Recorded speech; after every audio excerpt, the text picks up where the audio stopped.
Tenants ruined our properties. Hello, I'm Christian. This is Cody. Today we're going to be talking about some of our worst stories with tenants. In general, tenants are fantastic people who will pay for your debt and all your assets for you. However, it's not all sunshine and rainbows, and sometimes you get some difficult tenants, especially on acquisition. That's what we're going to be talking about on today's video.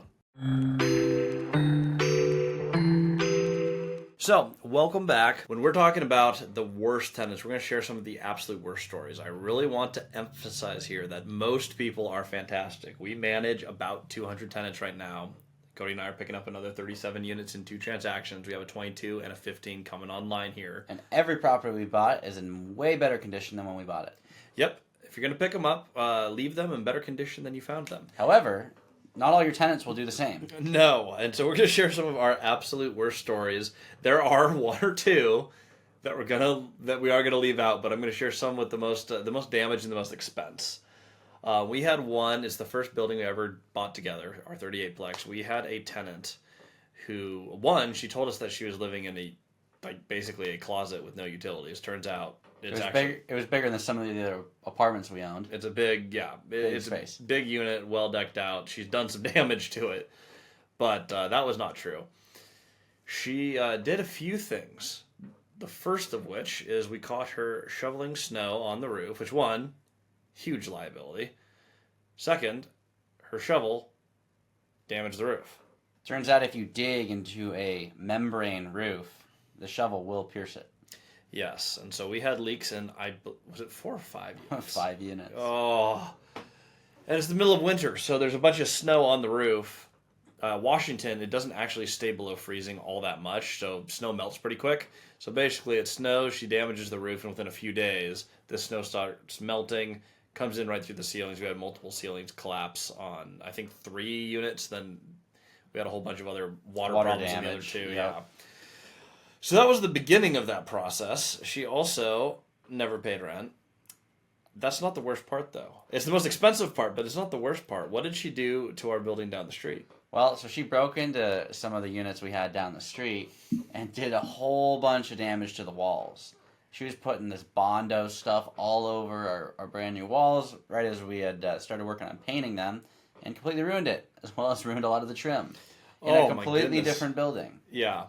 Then, when we finally got through the evictions process and were about to go to court, she made a claim that we stiffed her on renovations done to that building. She made the claim that we ordered her to upgrade the property and that we didn't pay her for her services. So she demanded $3,000 for labor done on the unit that she broke in through the window and destroyed. Now, is she in Moses Lake? Probably not. No. She moved, but she moved for $3,000. Yep. That was worth it to us to say, get out of town. Yep. It would have been more costly because we could have been delayed and could have lost our first run of the eviction process because it is Washington State. Legal counsel said, you know what? Pay your $3,000 for vandalizing your space and get rid of her. And that is what we did. Thank you, Washington. Yes. So all in all, total bill, thousands and thousands of dollars for the roof. I think it was a $2,000 renovation. My wife, Danny, would know better. But I believe we paid about $2,000 to fix the property she destroyed.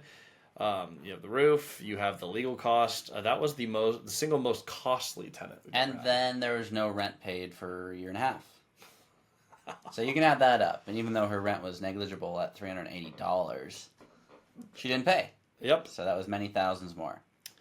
Real estate is all roses, but sometimes you get the thorns. Yep. Let's see. What other ones went really poorly? Because we've had a few. We've got one right now that's going to be a mess to clean up. That absolutely roached out unit. Oh, Jesus. Yeah. Yeah, and you know which one I'm talking about. I do. But terrible condition. Christian went to go pick up a rent check. He opened up the envelope, and it had bugs crawling out of the envelope. Absolutely nasty. And they weren't they were the worst bug that you can have. When you say roached out, it's not the roaches that are the problem. Bed bugs. Yeah, the worst. And we've tried to get people to go in there and clean it, and they are not receptive to having people come in, which makes it tough. How do you work with someone who doesn't want help? Someone that probably needs some help. So Not a great situation, Very but bad. we know as soon as that they leave and they were an inherited tenant that is going to be well over $10,000 to turn that apartment, get it fumigated, and completely redone. Yeah, for a bed bug infestation of that size, because we've dealt with not that bad but similar before, you're talking a minimum 60-day process to get through the full life cycle of them. Their eggs are very, very resilient. The little microscopic larvae are very resilient, so you can kill them off with fumigation, but the next batch is going to grow, and they get into everything. The cracks in the wood, the walls. It's very nasty, very remediation heavy. And then all that to be said, we're going to take down the walls because we know for a fact that there's been issues with them going in the walls. Mm-hmm. We've seen that at that complex. So that's going to be a big mess. We're going to have to completely rip up the old tile floors, put in new flooring, all new appliances, new cabinets, new countertops, replace the bathroom. It's going to be a lot of money. Now I'm going to add again here. We manage over 200 units. About 150 of those today are ours. Mm-hmm. Most of the units are beautiful. We're not just slumlords letting bugs in the property. Because we have a bunch of bug problems that we've seen. We had a unit in our Tukwila property where we came in. It actually looked gorgeous. Like, it looked perfect. Good enough where Danny and I were taking marketing photos at move out. Then I felt a little itch on my legs, and my legs were completely black with fleas. Like, Nasty. to the knee. I left my shoes, my socks, and my pants in just a line going from the property. Gross. Got in my car, took off the rest of my clothing as soon as I got home, and chucked it right in the dryer where the heat can kill any remaining bugs. It was the worst. But these bug problems will happen when you have people who are either unclean, they have pets that they don't tell you about. That's where the fleas come from. Yep. The cockroaches are going to be from food that is left out. And that is exclusively, if food is left out, especially in Central Washington, you will eventually get cockroaches. And I'd just like to point out that the building is never the problem. It's the people living in the building. So if someone blames it on the building, they're not telling you the truth, because it is in fact whoever's living there's fault. There is a time when it is the landlord's fault when you have a campus infestation. If you have a rat problem where rats are coming in through the ceiling, and we've managed that. Managed that in Spokane? Yes, we have. Very bad. Landlord's fault. The tenants are not at fault for mice falling through the walls. That is a landlord not doing their job. If I know you what property we're thinking of. I know exactly. Gross. You know exactly. We had a roach infestation at a building where it was bad enough where multiple units would have recurring problems because they lived in every unit and they would come in through the piping of the concrete block. Nasty. However, we fixed those problems. As good landlords, we got pest control services. It was a battle, but we got ahead of it. If you have a systemic problem in your, I call it the campus, but on site on a multifamily building, It's your fault. Yep. If it's every unit, it's you. If you have an individual unit with bed bugs, that is Definitely their fault. always the tenant. And man, we have dealt with all the bad bugs. The three main ones: bed bugs, fleas, roaches. They're all awful. They're all expensive, and they all guarantee they're going to have 1 to 2 extra months of vacancy once you get that tenant out to remediate the unit. Yeah, I remember stories when I bought my first 12-plex in Moses Lake, not in Quincy, but over in Moses. There was a night where I slept in one of the units, and I realized that there was bugs in the unit, and I didn't know better, so I had to strip naked and run to my car. Terrible. It's some work to get these things done correctly. Another thing that I think is worth talking about is the professional non-paying tenants. We've managed for one who had drug issues, violence issues. Again, it was inherited by the owner. This is actually not a building that we own. But to get him out of there, that eviction process took 4 or 5 months because he had every way possible to reset the timeline. And so in Washington State, you get free legal counsel if you're getting evicted. And he would construct just about everything. We've had that happen on a few, but he was one of the more dangerous individuals in the entire city. And he still lost. He still lost. We are good at doing our job, but it was not free at all for the owner. I mean, a lot of extra legal fees for all the resets. Notices have to be reissued.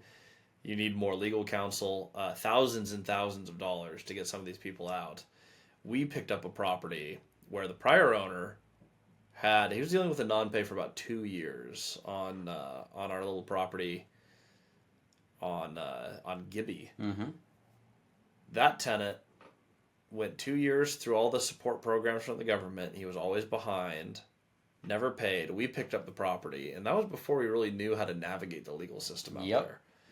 They stayed there for months and months and months. I think they got assistance one time in there, but we basically had no revenue on an asset, and it happened to be a duplex on a 2-unit building. When you have a long standing vacancy and 1 unit, or effective vacancy, you just lose money on the property. That was miserable. And So I'd like to point out, you're only going to get really hammered if you stay small in real estate. If that was our only property, that would be terrible. We'd be able to float it, but that would suck, and we'd probably not want to buy more real estate. The fact that that was probably less than 2% of our portfolio, it didn't really matter at all. Yeah. But you need to build those problems. Like, get big enough so that those little problems don't affect you. Because they do add up and they get expensive, especially on small buildings. That one, like we mentioned, the 38 had a few of those problems. 3 out of 38 tenants having a problem, which is about what we have had simultaneously at any given time. It's manageable. You can get through that. Even when it's a large number, like 3 is a lot of people to be dealing with at the same time. A duplex, where 50% of your building is just a huge problem, there's almost no way you're cash flowing. Not happening. Yeah, it's super damaging. We can survive a lot on the 38, and factoring renovations right now, we have 10 vacant units, 5 that just got finished this week, and 5 that are finishing their final renovation. The property is cash flow positive with 10 vacancies. That is more better. Yeah, it's a little over a quarter of the units. However, you have a fourplex and 2 units aren't paying, you're pretty much SOL. So those are some of our biggest tenant mistakes. Like they come in and individuals are messy. People are messy. And you rent to enough people, you're going to have people that are destroying your buildings.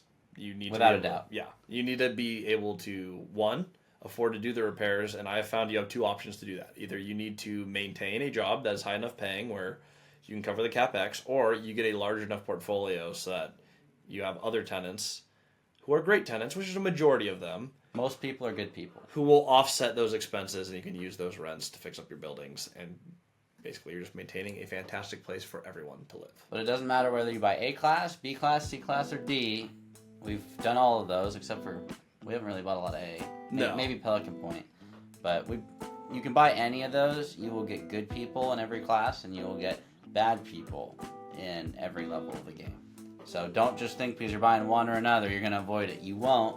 It'll happen. It's just a matter of time. So prepare for it. If you need a property manager in Grant County, Kencho Property Management. I volunteer as long as it's a multifamily building. If you want to learn more about how to manage this in any market, keep checking out our channel. We talk a lot about managing tenants here, as we have done a lot in property management together. Cody and Christian Multifamily Strategy. Like, subscribe, and we'll see you guys on the next episode.